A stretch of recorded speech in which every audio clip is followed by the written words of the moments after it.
What's up?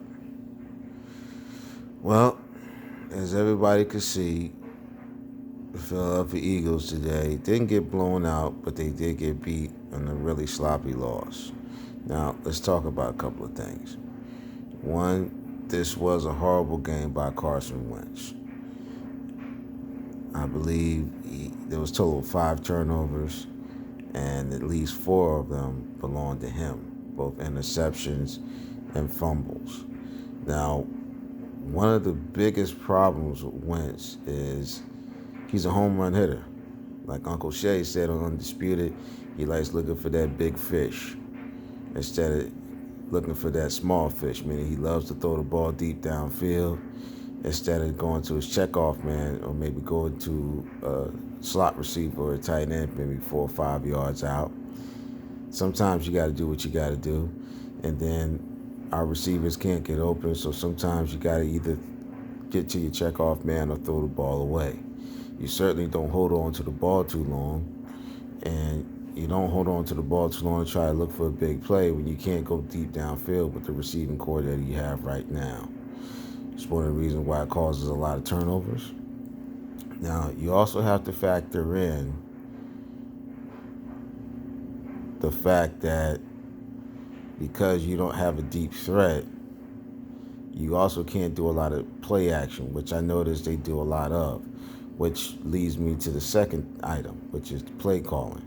Mike Groh needs to go. It's clearly evident.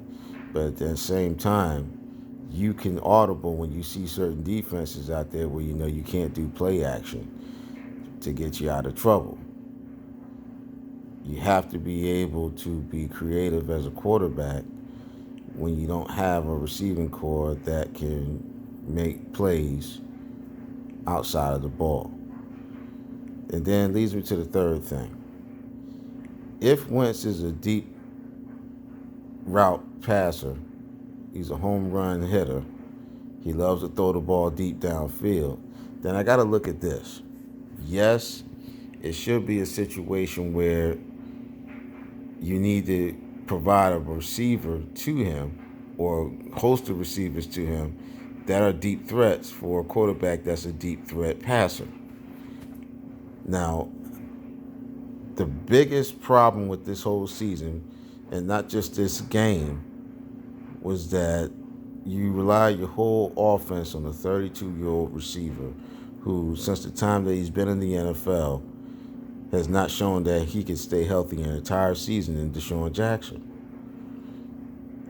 Now, if you look at this draft that happened in April, we had receivers like Mecole Hardman, like Terry McLaurin, Paris Campbell, Hollywood Brown, that were in the draft that we either could have traded up to get or even picked up in the second or third, fourth round. And we had second, third, and fourth round picks. We didn't get them. We went after J.J. Arthur-Whiteside, a guy who, as a receiver in his own right, is talented, but he's not the type of talent that we need in our scheme of offense. He's a possession wide receiver who's really good in the red zone, if we can ever get to the red zone. Then you factor in, because Deshaun Jackson going out, that we never went out and got a deep threat at wide receiver, and you had guys like Robbie Anderson, like A.J. Green, that were out there, like Emmanuel Sanders, that were out there on the trade deadline, which we do nothing, by the way. And that wasn't even that wasn't even the only position, which is wide receiver, that we had to make moves for. We also had to factor in the defensive secondary. Now, granted, our secondary has gotten a lot better. A lot of our guys are more healthy now. But I'm looking at the whole notion and what's going on in this whole scenario, whereas now we have to factor in what we're going to do moving forward. One, we got to get rid of Mike Groh. Two, we got to get a burner at wide receiver. Three, we got to get younger, and we got to get these scrubs off our team, a la Nelson Aguilar, and I hate to say it, possibly even Alshon Jeffrey. your thoughts and let me know what's going on.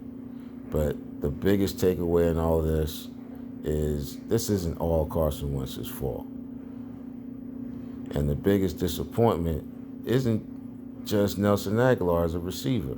It's also Mack Hollins, who hasn't stepped up to be anything other than a special teams player.